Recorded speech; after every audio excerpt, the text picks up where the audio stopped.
Assalamualaikum warahmatullahi wabarakatuh, salam sejahtera untuk kita semua. Saya Hairul Amri, dosen dari Program Studi Pendidikan Biologi Universitas Mahaputra Muhammad Yamin. Nah, hari ini kita akan memulai sebuah petualangan yang luar biasa. Sebuah perjalanan untuk membedah kekayaan hayati Indonesia yang jujur aja keren banget.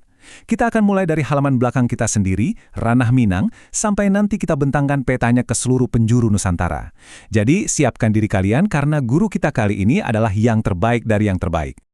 Guru kita untuk hari ini bukanlah sosok di depan kelas, melainkan alam itu sendiri. Alam tak akambang jadi guru ini adalah sebuah falsafah agung dari Minangkabau, yang artinya alam yang terbentang luas inilah sumber pembelajaran kita yang utama.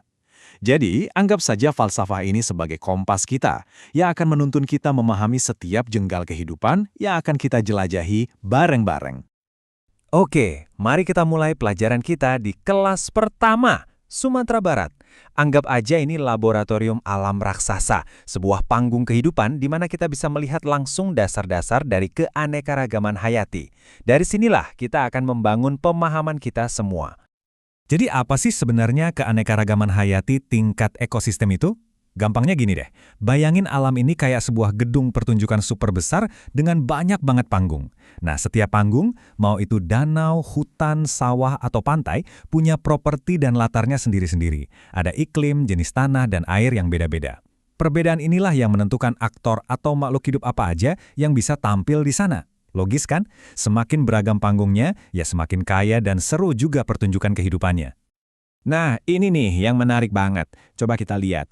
Di sebelah kiri ada Danau Singkarak, sebuah ekosistem yang terbentuk secara alami oleh kekuatan alam.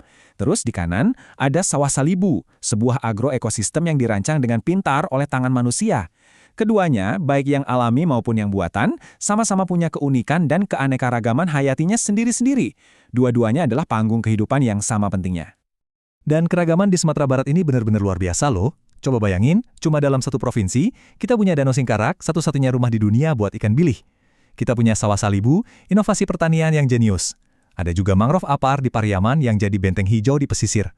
Dan jangan lupa, Danau di Aceh si permata sejuk di dataran tinggi. Masing-masing itu adalah sebuah dunia yang unik, kompleks, dan penuh keajaiban.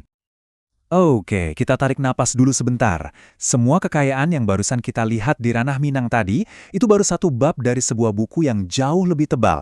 Sekarang, waktunya kita perluas peta penjelajahan kita. Kita lihat gimana kepingan puzzle dari Minangkabau ini nyambung ke gambaran besar Nusantara. Coba lihat peta ini, setiap danau, hutan, dan sawah yang kita bahas tadi itu cuma satu titik kecil di dalam mosaik raksasa ini. Kekayaan di Sumatera Barat itu sebenarnya cerminan dari pola keanekaragaman yang tersebar di lebih dari 17.000 pulau. Sebuah pola yang dibentuk oleh sejarah geologis selama jutaan tahun. Nah, pertanyaan besarnya sekarang, kekuatan apa sih yang sebenarnya menggambar peta kehidupan yang begitu unik dan beragam ini? Kenapa hewan-hewan di Sumatera bisa beda banget sama hewan-hewan di Papua? Siapa atau apa yang menciptakan batas-batas tak terlihat ini? Jawabannya terletak pada karya dua ilmuwan hebat, Alfred Russel Wallace dan Max Weber. Mereka ini kayak detektif alam yang menemukan sesuatu yang luar biasa pas menjelajahi kepulauan kita. Mereka menarik garis-garis imajiner di atas peta. Tapi jangan salah, garis-garis ini punya dampak yang sangat-sangat nyata bagi dunia hayati. Dan inilah dia peta harta karunnya. Garis Wallace yang ini, dia memisahkan fauna yang coraknya Asia di sebelah barat. Sementara garis Weber yang ini, jadi penanda dimulainya dominasi fauna bercorak Australia di timur. Hasilnya, Indonesia itu seakan terbagi menjadi 3 zona biologis yang beda banget. Zona Asiatis, zona Australis, dan satu zona transisi yang ajaib persis di tengah-tengahnya. Nah, zona yang kejepit di antara dua garis itu kita sebut zona Wallacea. Tapi ini bukan sekedar zona peralihan biasa ya. Anggap aja ini adalah laboratorium evolusi raksasa milik dunia. Disinilah spesies dari Asia dan Australia ketemu, beradaptasi dan berevolusi jadi bentuk-bentuk kehidupan yang nggak akan kamu temukan di tempat lain di planet ini. Tingkat keunikannya luar biasa tinggi. Oke, sekarang siap-siap. Kita akan melakukan tur kilat, melintasi 3 dunia yang luar biasa ini. 3 zona yang berbeda, tapi membentuk satu bangsa yang super kaya akan keanekaragaman hayati. Yuk kita mulai dari barat. Selamat datang di zona Asiatis. Coba bayangkan hutan lebat, tempat para raksasa kayak gajah, harimau, dan orang-utan berkeliaran. Inilah jejak megah dari benua Asia, dan ekosistem yang kita lihat di Sumatera Barat tadi adalah representasi sempurna dari kekayaan di zona ini. Sekarang, mari kita lompat menyeberangi garis Wallace dan masuk ke zona Wallacea. Ini adalah negerinya para makhluk unik. Di Sulawesi ada Anoa dan babi rusa. Dan tentu saja, di Nusa Tenggara kita ketemu sama sang naga purba yang legendaris Komodo. Hewan-hewan ini adalah bukti nyata dari keajaiban evolusi yang terjadi khusus di wilayah ini. Perjalanan kita berakhir di ujung timur, di zona Australis. Di sini suasananya beda total. Lupakan harimau, di sini kita akan menemukan gema dari benua Australia. Kita bakal disambut sama hewan-hewan berkantung kayak kanguru pohon dan burung-burung sorga yang super eksotis seperti cendrawasih.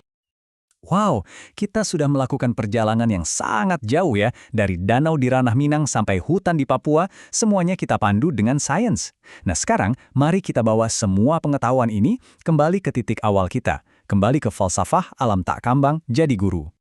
Jadi, poin paling pentingnya adalah ini. Sains modern, seperti pemahaman kita tentang garis Wallace, itu ngasih kita peta. Dia ngasih tahu kita di mana letak kekayaan alam itu.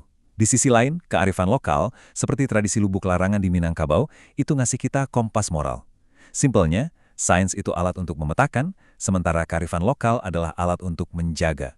Kita butuh dua-duanya. Titik. Kita sekarang sudah dibekali dua alat yang luar biasa, peta dari ilmu pengetahuan dan kompas dari kearifan lokal. Pertanyaan terakhir ini bukan untuk saya jawab, tapi untuk kita semua renungkan bersama. Sebagai generasi penerus, sebagai penjaga warisan yang tak ternilai ini, kemana kita akan mengarahkan kompas ini selanjutnya? Terima kasih. Wassalamualaikum warahmatullahi wabarakatuh.